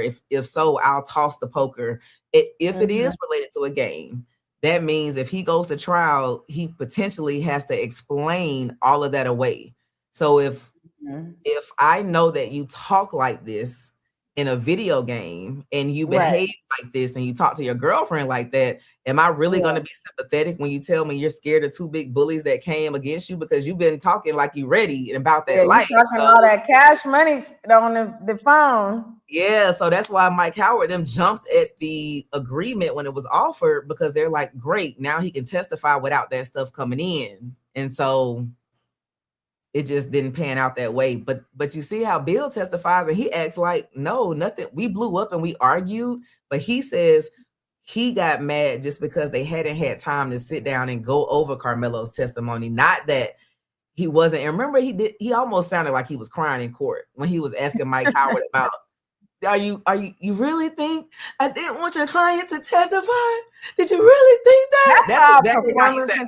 He is such a joke. He's like, but it's like, what's going on? So it just was really weird. It's just a really weird case. Hopefully justice is served at some point. But if not, y'all, Karmelo really could ride the whole 35 years out in prison. Why did they go in on Valeria like that? Like, that was so unnecessary. Because Russell Wilson went in on Hunter and Austin, period. It was just payback. It was just payback. That's it. That's it. They sat there and did the same thing Russell Wilson did. And Dewey Mitchell even said it. He said, I'm just trying to do what you did yesterday. I just want to, and I'm not even going to do all that you did. Like, I'm not even going to show 47. I just want to show a little bit. So they did it. No, I'm talking about when Valeria, when he stopped the court and he was like, oh, and she's looking at me right now. I just want the court to know that she's looking in my direction. And she's, like, that's what I'm talking about. Oh, okay. My bad. I'm sorry. Yeah. When they're weird. And then, why did you do that? Yeah. Cause it kind of made her emotional. And, it's already got to be emotional that they're reading out text messages about your boyfriend calling you a dumb bitch and saying that he was going to do violent things to you. It's already making you feel weird. Cause we all looking over there like, oh, they talking to, that's her. So I saw her after that break, and she seemed to be a little emotional because it was just a weird moment. Crying, but for me, it's like, what did you get out of bullying this girl? Like, what did you get out of that? It's not even like she's not on the stand. We're all looking at your ass on here. So why did you focus to like rein in on her when she's not the one talking? The lawyer is. Like, I thought that was some like, I don't know. I just didn't like it. I thought that was. I didn't either, but he got his karma. Remember, we all laughed at him, and the judge didn't even say anything. Remember when he said that stupid shit talking about objection, judge? No, it's gonna open the door, and everybody was like, "What? Oh, really? So you know how to say it? Yeah, I put that in my notes. So you know how to say it. Then he looked stupid, like, oop. Like he had that look. Everybody laughed, even the judge. Like everybody in the whole room laughed, and the judge didn't say nothing because it was like you look stupid. And he was so embarrassed. He sat down. He was so embarrassed. Because it was just unintentional. Like in the moment, like they opened the door, and then they was like, "We're not in the trial." Oh, you know how to say. Oh, you know how to say open the door. You know how to say it right when it happened. Right. Yeah, so karma got him back. So, but yeah, I don't know why they were bullying everybody, right? But Christopher King, they kept calling his name, calling other content creators, pointing people out in the courtroom. It was just ridiculous. And somebody said that Christopher tried to call the judge today. What? That's what I was seeing. Somebody had some recording where he was on live, and like I guess he wanted to like report Bill Werski for saying that I guess he wasn't licensed and all that, but it was like while we were waiting for the decision. No comment. I was like, no comment. I don't know. I have to look. But somebody told me that. I didn't know if did you see it? Oh yeah, I haven't heard it, but if so, that's like a little doing too much. That's doing too much. So yeah. I don't know. But I mean, he was really, he felt. Oh no, I definitely think he should do something. When I saw him that morning, Thursday morning, I was like, are you getting your defamation suit ready? Because if any of that wasn't true, you definitely need to address it because that was on the record. And he kept doing it over and over again. They brought his name up 3 times on Thursday. Right. So if he really is a practicing lawyer, then yeah, I agree. He should definitely send us do something, put something on the record so that it's clear that this was a lie. Because if not, it's like it's really weird. But anyway. Also, what I found interesting was he's like, "Oh, you think that I acted in bad faith?" Like, well, yeah, I did tell y'all that it was the chess club, and y'all told me that it wasn't, and we argued about it. But the record showed that yeah, you guys were right, but Like, do you really think that you can't trust me? Like, it was just like stuff like that. And it was like, no, nobody can trust you. Like, why you keep asking people, do they trust you? Like, you're not trustworthy. Like, you're this big freaking like little slimy little twerp. It was so funny. He did it over and over. It was like he was so defensive, even Wednesday, and especially Thursday and Friday. And he was just wanting his reputation on the record to be intact. So he just was bullying everybody to be like, don't you trust me? Don't you believe that I'm being trustworthy? He asked Toby Shook. Remember how you did him when he got on the stand? He was like, I trust you more than any other person in the world, and I hope you feel the same. And Toby Shook was like, oh, okay, thanks, that's nice. And he was like, do you trust me back? I was like, this is right. It was that trust me stuff was so weird. Like, no, nobody trusts you. Like, you're not trustworthy. You're freaking weird. Yeah, it was ridiculous. So they also talked about how parents had to hire They had to hire lawyers, and how the parents put in protective orders and everything. Things got spicy when Toby Shook took the stand the next day. He talked about the gentleman's agreement. I'm trying to look to see if there's anything else I wanted to ask you about. Yeah, so like them not being able to enforce that was crazy to me. Like, how you have me in some type of thing? Oh, it's so funny. I put in my notes, I said, Worski is such a slime ball. He is doing mental gymnastics with Shook, and it's so annoying. It was. I don't know if y'all can see it. But I said, he is such a slime ball. It was so weird. Yeah, like, then what I found interesting was, remember, he said that gentleman's agreement is how they do it in Texas. Like, this is what we do. Then when Toby Shook got on the stand, they said, how frequent are gentlemen agreements?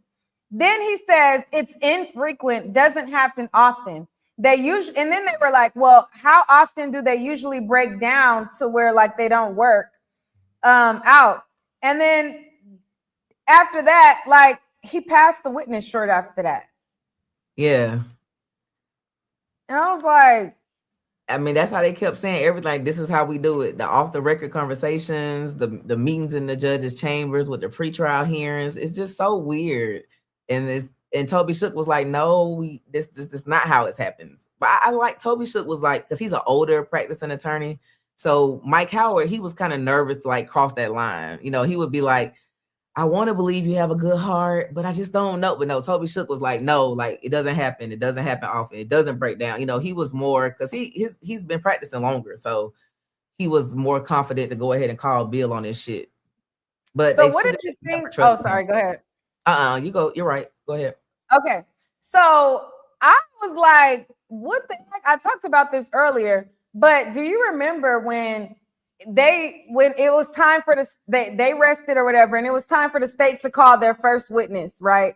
And Bill Worski, he got all confident and cocky, and he grabbed his water bottle and he marched on over to the witness stand, and he put his water bottle down because he knew that Russell was about to object. So he like put his water bottle down, and then so Russell makes his objection and says that he can't do both. Like, you can't either be an advocate or be a witness. Pick one, not both, right? So Russell's doing this motion, and he's going marching over there. Then as Russell is tendering his motion to the judge, then he goes over, picks up his water bottle back, walks it back over, and doing all of this stuff. So then when the judge said overruled, you could be a witness, did you see how immediately after he just did all this theater, he goes and gets in the witness stand and does this? All right, so what's your next question? So my background, I was like, what? It's a show. What was that? It's a show. And did you hear the petty comment that when Russell Wilson was objecting, he was like, oh, don't tell me you didn't see this coming. You had to know this was coming. Like, he was talking, he just was, he was just a mess the whole time. And they were letting him get up. He was irking my soul, baby. He was irking me so bad. But so Bill Worski testified he talks about how he wanted, because during the cross-examination from Russell, he was saying like, or alluding that like how much friends was he with Toby, and he wanted that people to know that they're best friends, like, oh, we're the bestest friends that you can ever be, or whatever, like, oh, this is It was my weird, like bestest 34 friend. And years. I'm just like,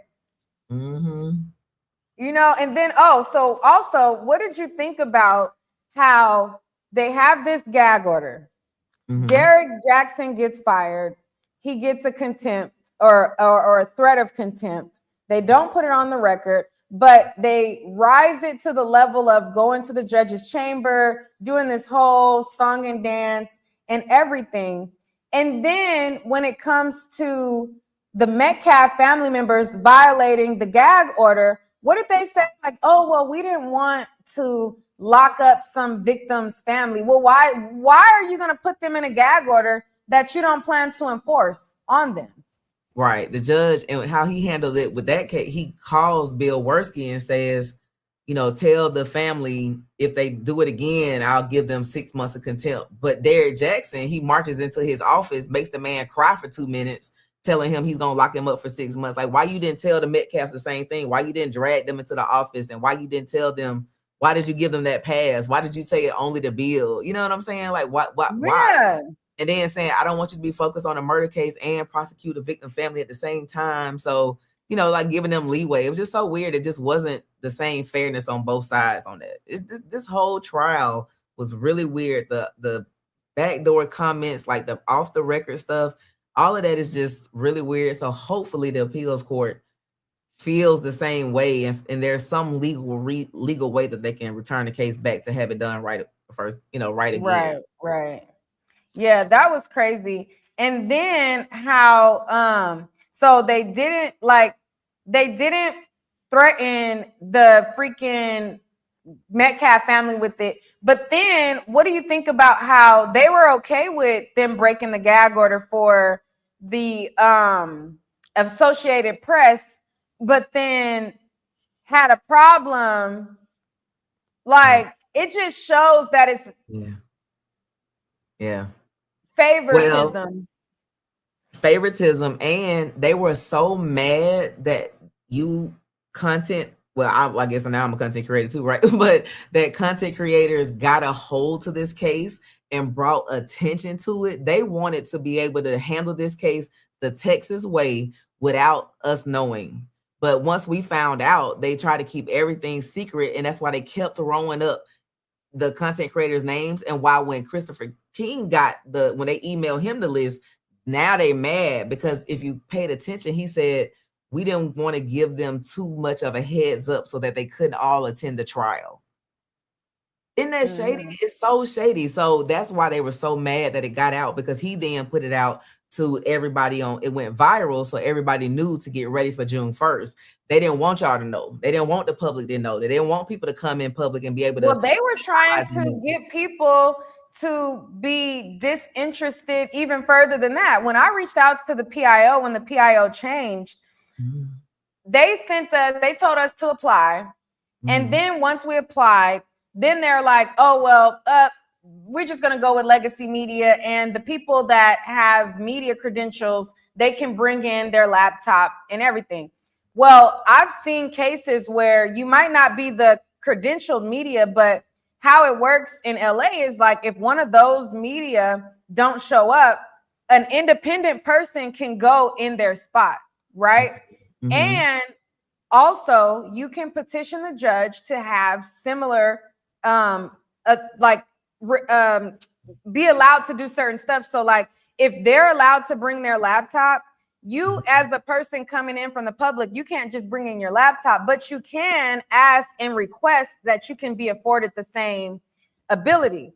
So I reached out to the PIO and I said, well, I understand that I'm not part of the 9, but I am an independent media person, and I would like the ability to petition to the judge the fact of, because, like during the YSL trial, they had people who could stream in the courthouse, right? But they had cut it off at a certain time, but then they still allowed other people outside of that. So similar, like, so I reach out and I'm like, hey, you know, how can I be able to petition to request for me to be able to use my device? Because the closed mouth don't get fed. I expect you to say no, but I'm going to damn sure try.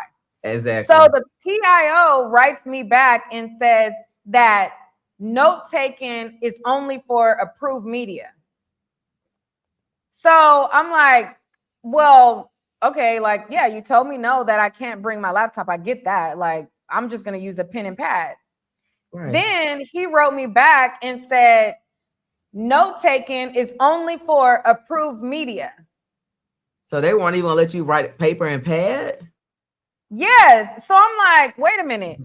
I said, you're telling, like, I said, wait. Maybe he's not understanding what I'm saying, because I'm saying all I want to bring is a pen and paper. Yeah. So I said, okay, well, let me contact the court directly, because clearly he's not telling me I can't use a pen and a paper. Right. I contact the court directly. I contact Judges Roach's clerk directly, and I send an email. And I said, hey, I talked to, I'm just want to know that I will be able to use a pen and paper to take quiet notes. The freaking PIO, Steve, they forward my thing from the court to Steve. Steve replies to the thread and says, I already told her yesterday that it's only for approved media. Wow. How are you going to prevent people from taking notes? Why would you want to? I'm telling you, they do not want people to get this out to the public and the masses. They do not. They really was like trying to railroad him. So then other people came in and started complaining like, this is a constitutional issue. So then they came back and was like, okay, you guys can use your notes. Wow, I didn't know that part of it. Now, that's wild. That doesn't make any sense. Yes, I got the email exchange with the PIO. I gave it to Russell Wilson. It's in the motion. That's crazy. That's crazy. That why would you not allow? Like, what was did they ever say a reasoning? No, he just kept saying, and I was like, show me where it says that in the order. Like, where does it say that? And then he says, in the gag order where it says that only approved media could, like, I said, that's not saying that. So like, that's literally, that doesn't say that. That's crazy. Yeah, they were really mad that content creators got a hold to this case and brought attention and light to it, and they wanted to keep you all. I need to stop saying you all and just us. Yeah, girl, you one of us. I know, right? I know. I gotta keep remembering now. I'm a content creator. Right. So they wanted to keep us out of it and not be able to bring it to the public and tell them what was going on, because Bill, as he testified, they don't do cameras in Collin County. So I don't think we were ever going to be looking at a live stream. So yeah, we weren't going to be looking at that. No. Yeah. Well, so anything else you want? I was just I can. Yeah, I would just to let people know like the next steps, because I've gotten people that have been inboxing me, finding me on Instagram and asking like, what are the next steps? What are the next steps? So did you see? I just saw someone post the letter from Russell Wilson. Did you see that? Where he said that we are, still fighting and all that kind of stuff. Yeah, I had just seen that. But yeah, so the next step, so the Karmelo Anthony, the night he was convicted, filed a notice of appeal. So now the actual appeal process will start. And so once they get the record fully certified, which is the transcripts from, this week, and pretty much that's it, right? Because it was just a transcript from the trial, because there were no motion hearings and stuff like that. Once that's certified, then the defense has 30 days to file their appeal brief, and then the state will have 30 days to respond. And then the defense 20 days after that to reply brief. And then after that, the Court of Appeals really can take however long they take to get a response. It took us from October to May to get a response on Antonio Sledge's appeal, which was to go back to the trial court to get them to put something on the record to come back. So we're still in the process. So say all that to say it really could be 2028 before Karmelo gets a yes or no on the appeal being granted. So it'll be a long time. He won't have any hearings in between now and then. He can't get a bond in the middle of this process because his sentence is longer than 10 years. So, it's just a waiting game, sending prayers and just sitting back and waiting until they start filing paperwork. Right. Well, thank you so much. I appreciate you coming on. You are welcome anytime. Okay. Thank you so Girl, we much. was thugging it out up in that line, child. Yes, Early I in the appreciate you morning, so thugging much it because that out. first day, I just knew from your coverage before that 6 a.m. was the time. So I was like, okay, let me be there at 6. But your security guy, I get out of the car, I'm just lollygagging. He was like, you got a card? Go get a card. So that's when I got put on. And then y'all were like, you need to be here about 4 next day. So thank you so much for just letting me know, how to get in and make sure that I was inside the courtroom. It was so great to meet you. Thank you so Yeah, it much. was If a you ever pleasure want to to come meet up you on as our channel, well. definitely always welcome. And if we ever meet each other again in another trial, it'd be great. So thank you so much. Thank you, chat. Yeah. Thank you. Yeah, I God have a good appreciate night. you. So I'm gonna be coming over there, child. Let me know. I'm gonna come over Okay. there, and you welcome Definitely. over here because it's always good to have somebody who, like me. I attend court trials. I pick up on certain language. I pick up on Mhm. certain things and the way things are, but I'm not a lawyer. So it's Right. always good to have somebody who knows exactly what the process is from experience and can give that to the audience. So, girl, I'll be hitting you up on the And next same one. here because I have the legal part, right? But I don't have time to get the boots on the ground conversations from everybody else because I have my own clients. I'm still practicing. So I tune into you all so I can know, like you just told me about Judge Roach being on the Zoom, like that kind of stuff I wouldn't know. So I tune into your coverage to get that behind the scenes and what the people are saying and all that kind of stuff too. So because people need both viewpoints. So thank you so much. I Mhm. greatly appreciate it. And I'll see y'all later. All right. And thank you. Y'all Harass make me sure to for breaking go this. subscribe to her also. And on that note, I'm a bounce too because I done been live all day.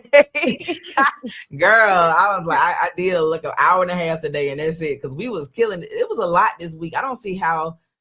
I mean, it's just a lot. That was a lot to get up at 4 a.m. We're up Right. for 5 hours at that courthouse before court even starts at 9. And then to be in court from 9 to 6:30, like this was a long week. So get some rest. Right. Y'all Yes. Let start me get to some rest. I report don't with think people love. understand how taxing that is. Like the It first day is. I went, I thugged it out. The second day I went, I thugged it out. By that third day, like I didn't go live in the morning, in the evening. Like people were like, "Where's Nick?" I was there, but I wasn't there enough to do a live. Right. Like And I you was was there, like zombie at that yeah, time and I was because Thursday listening, night. but I just did not have the energy. But I thugged it out. So when you see us out there, boots on the ground, Yeah. you guys make sure to support Yes. because it ain't easy. Okay. It Mm-mm. ain't easy. And you're not there. The local media, they all try to act like, oh, us independent people, like we have a agenda, pick a side. Don't nobody pick a side more than legacy media. So you're not gonna get the full story from them. At least over here, over on her channel, she gonna tell you what each side said. I'm gonna tell you what each side said. We're gonna get into the nitty and gritty. So if you really want the real raw and uncut, Yes. come on over here to Death Row. No, I'm just kidding. All You so right. silly. All right. Bye. All right. See y'all Oh, later. tell them where to find you too. Oh yeah, y'all follow me on social media, the Fit Lawyer ATL, YouTube, the Fit Lawyer ATL, all one word. Check it out. And I'm not really heavy anywhere else but on YouTube as far as it comes to the content. I do post some on my Facebook. So yeah, just follow me so you can know when I'm gonna go live. I'm doing a big ticket case, so we'll have some updates coming on that next week. So tune in. All right. Thank you Thank so you much, so sis. much. Have a good Peace night. out. Bye. All right. Good night. All right, y'all. So thank y'all so much. I have been going live with y'all all day. I did want to get into some of the stuff that came up on Karmelo's side because I know a lot of people are like, okay, well, go into the stuff that came on Karmelo's side. Go into this, go into that. Blah, blah, blah, blah, blah. And since again, I didn't get to it in this, we'll make a dedicated live to comb through some of that stuff. Now, this is like this is bigger to me than Karmelo. This is something to where the system, the climate, and everything is important to continue to support. Normally, and this is where I'm gonna just keep it all the way 100 with you. Okay. Normally, whenever I hear language disparaging Black women from a person in a case and they're dating somebody that's not Black, I'll be chucking the deuces up and I'll be like, child, you don't want our support, because it was majority women at that courthouse, right? So when I saw the text message where it says that he despised Black women and the wig glue is getting to their heads and stuff like that, I just wanted to do a PSA. Now, I'm not going to withdraw my support for Karmelo because I do believe that he was they were attempting to bully him. These thugs were going to try to hurt him, and I don't feel bad about him defending himself at all. Now, should he have a knife? Maybe not, but in his mind, that's what he felt like he needed to do. I think that it's important that we continue to support the Karmelo Anthony family. But I think that if you are raising boys and you are a Black woman or you're a Black man and you are raising boys, you need to sit your kids down and you need to have the conversation. It's so many times that we see cases where you have a Black boy who's not dating a Black girl, something happens and the community comes for support, and it's the Black women who are on the front lines.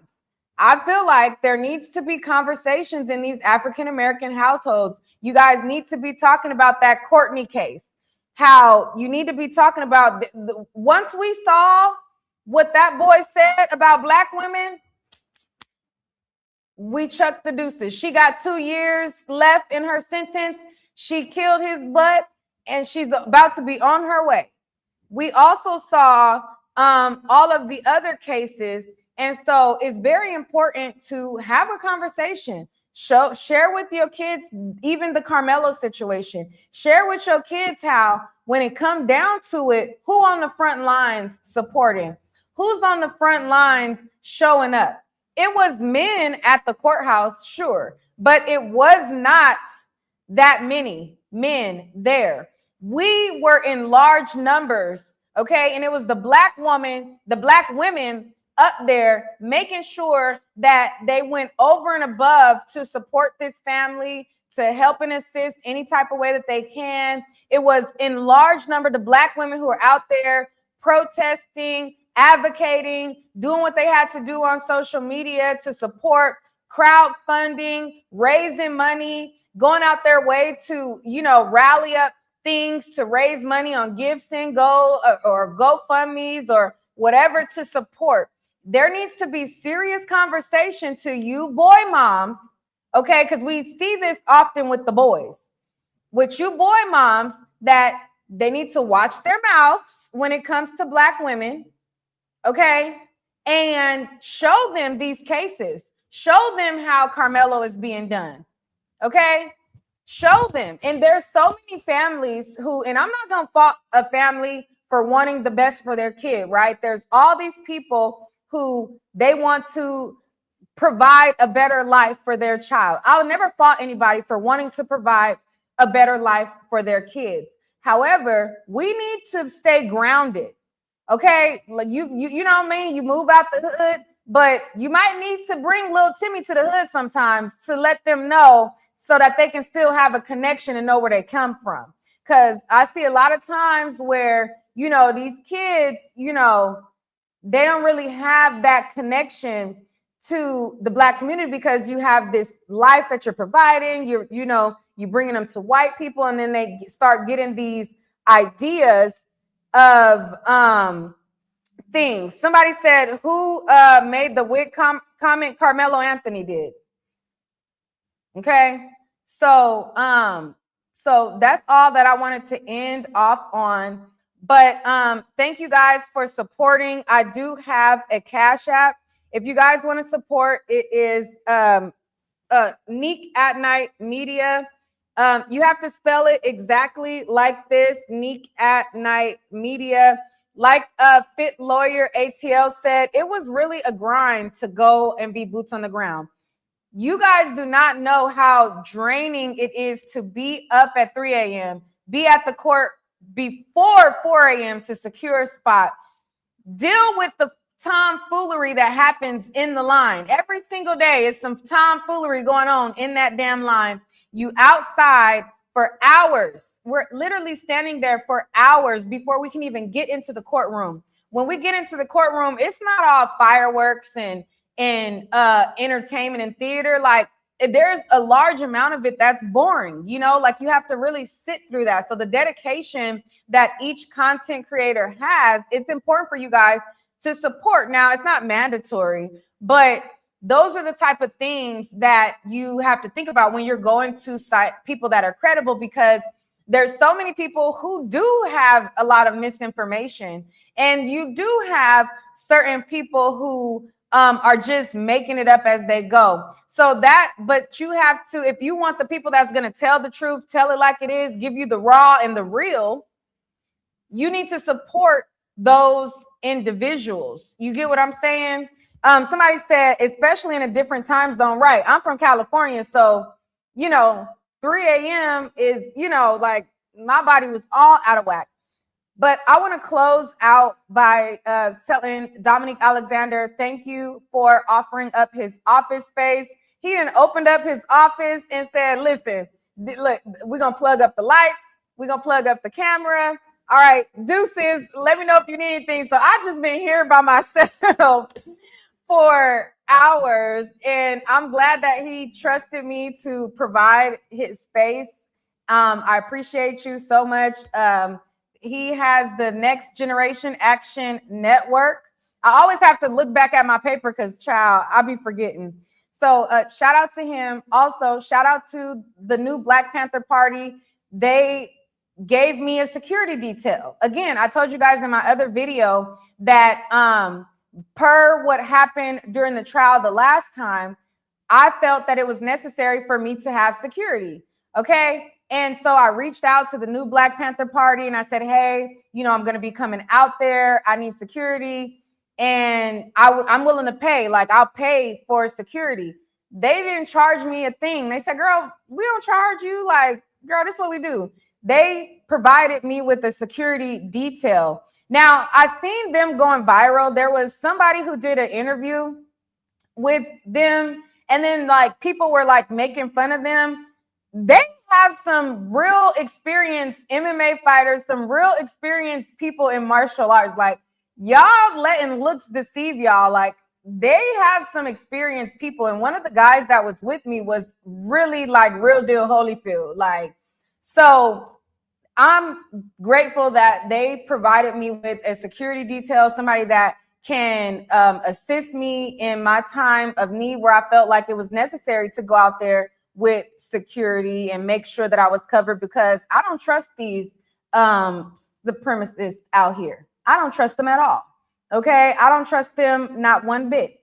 And even though I think that they look like goofy goobers, you never know what they're capable of. You see how demented Austin and Hunter were, and you see who they aligned themselves with. I don't trust these motherfuckers farther than I can throw them. I don't know what they're capable of, even if they look silly, even if they got wobble knees and pigeon-toed, and I don't trust these motherfuckers. They're evil. So, you know, it was very necessary for me to make sure. So I appreciate everybody who also has been viewing my lives. I appreciate everybody who supported this journey. I appreciate everybody who sent in a super chat, sent in a cash app, hit like on the video. Like, if you couldn't like the video, at least if you can't go to Bella Noche's and hit like on the video, like, girl, what is we doing? Okay, at least hit like. So I appreciate all of you guys. Hit share the video. I'm gonna be flying home. Okay, so the next time that y'all see me, I'll be at home, child. I won't have this fancy setup. Okay. And so I will keep y'all updated. Y'all let me know what stories you guys want me to cover. What stories do we need to catch up on? Because we got to grind. Okay, the grind don't stop. Little Dirk trial is currently going on, but I don't know if I want, like, in Cali, and I can go to Lil Durk, but I don't know that I want to. Keefy D, I think that's still going on too. But y'all let me know. Y'all let me know what y'all want me to cover, and we'll do that. So I will talk to y'all later, and I appreciate y'all so much.